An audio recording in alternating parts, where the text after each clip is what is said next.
Okay, we've just completed row 5 of the yoke chart for Galena from Knitted Tanks and Tunics. And now I'm going to show you another slightly tricky thing about this row. So it's a good idea to count stitches when you're doing a pattern like this to make sure that you didn't miss a yarn over or a decrease or other type of increase somewhere. So this pattern is 19 stitches. And normally, if you see a no stitch box, then you're not going to count that stitch. So if you looked at this chart and you see there's 2 no stitch boxes in row 5, then you might think, well, I should have 17 stitches when I finish this row because 19 minus 2 is 17.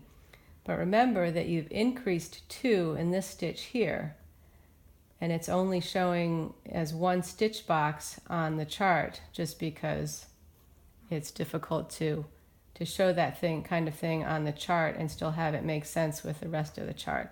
So remember that even though there are 2 no stitch boxes here, after you add in the 2 extra stitches that you've created with this stitch right here, you still should have 19 stitches.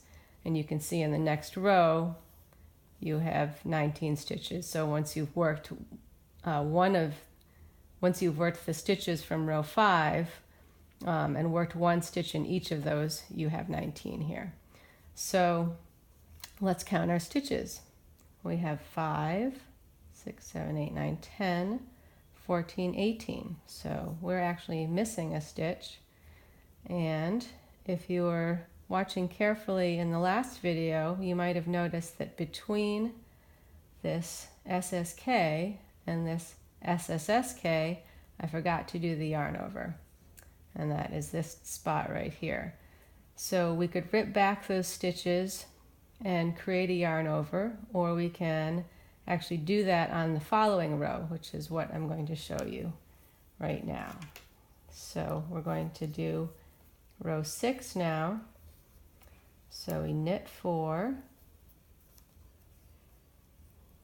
and then after we do that, we are at the stitch that remains from the SSSK. That's this one here. So I'm going to purl that one.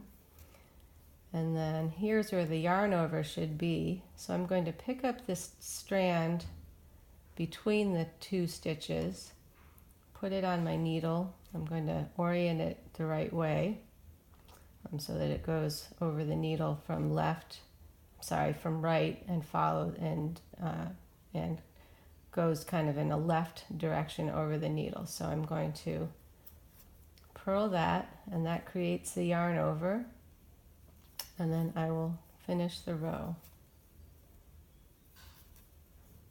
And then once we do that, hopefully we will have the 19 stitches that we should have.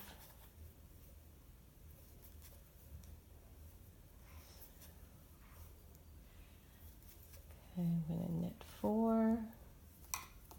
Remember, we're doing this from the wrong side, so what shows as a purl stitch on the chart, that shows the right side. So from the wrong side, we would knit those stitches. So now we have 1, 2, 3, 4 purl stitches. We have 5, 10, 11 knit and 4 purl, so we have 19.